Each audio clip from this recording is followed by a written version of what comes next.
Hi everyone, so we are going to build our own version of string tokenizer function, and this function that we are going to build, I'm calling this function as my string tokenizer, and we want it to behave in a similar manner as the string tokenizer method that we have already seen.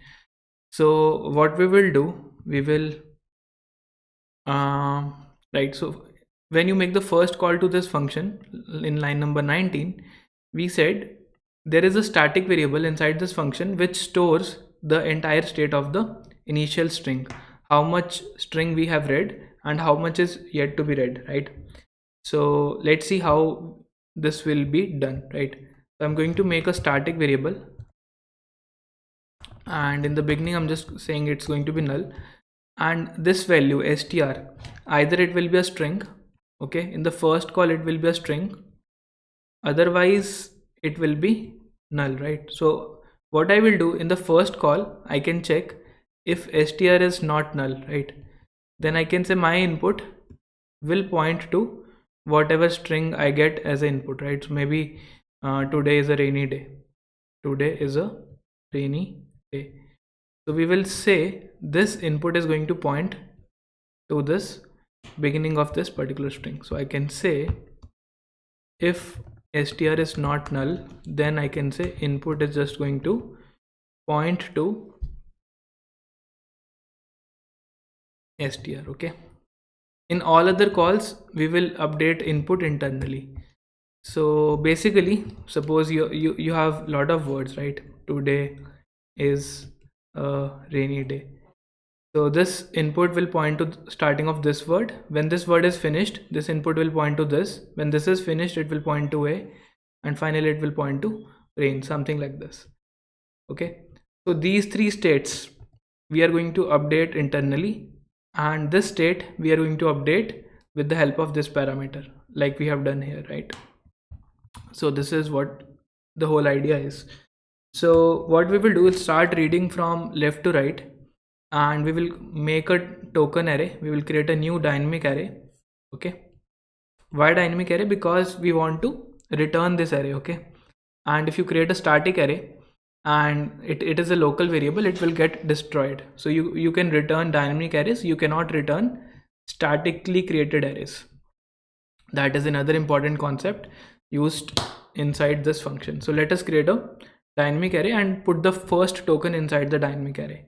So I can say char star token equals new char, and we don't know how big the token would be. So I will just initialize this array equal to the length of the input plus 1, whatever input is remaining, plus 1 for the null character, right? And let's create a variable I, that is 0, for till input of I is not equal to null. Okay, so I will try to go to the end of the string I plus plus, but it is possible that we will stop in between, right? We will also stop in between. So I am trying to read from left to right. The idea is to go till the end, but we will first stop when we get a token, right? When we get a delimiter, right? So we can say if input of I is not equal to delimiter, right? So T is not a delimiter, O is not a delimiter. We will just put these characters inside the token. So we can say token of I equals input of I. So what happens is we scan left to right and we put all these letters inside a dynamic array. Now what happens, as you encounter this index, you see it is equal to space, which is a delimiter. So what you will do, you will put a null character here and you will return this dynamic array to the function from where we had made a call, right? So otherwise we can say token of I equals null and input equals input plus I plus 1, right? So what do, you bring your input pointer from here to here, right? So now input is going to point to is, okay, it is going to point to I of is. So this is the whole idea. So we updated our static variable here, okay, and this state will be stored for the next function call. So when you make a next function call, what is the input? The input knows, okay, is a day, today is a day, right? So this is what the input will be for the next function call. When this token is finished, the input will be at a, right? So input will point to a when the is token is finished. So let's see. Okay, so this is how you will get all the tokens. And finally, what will happen? Your for loop will terminate at this point. Okay, when I becomes null, your for loop will terminate and you will not go inside the loop. So in that case, what you will have in the dynamic array, you will have day and you will have this variable.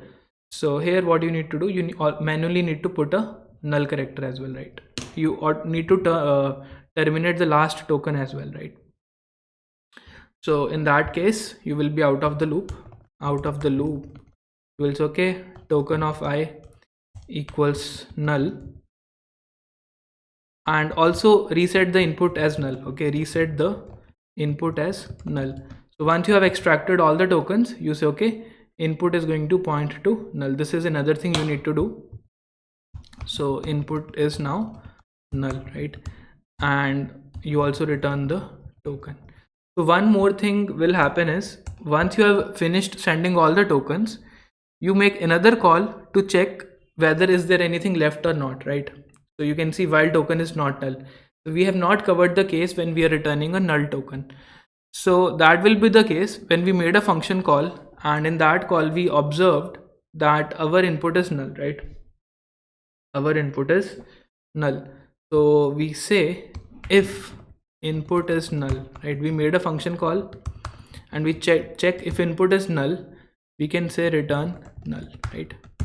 So that completes this entire function.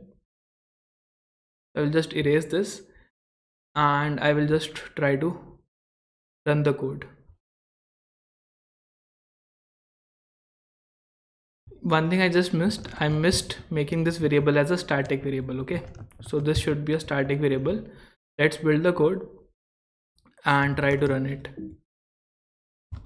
So maybe today is a rainy day. Sorry, this should not be static, but the input variable should be static. That we have already made. That is fine. Okay, we should return token. This is the mistake, right? This is the mistake. So now let's see the output. Today is a rainy day, right?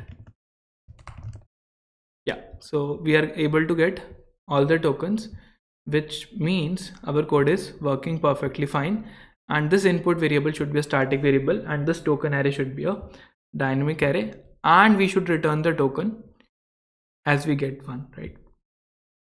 So that's all for this video. I hope you learned a lot of new things, and see you guys in the next part.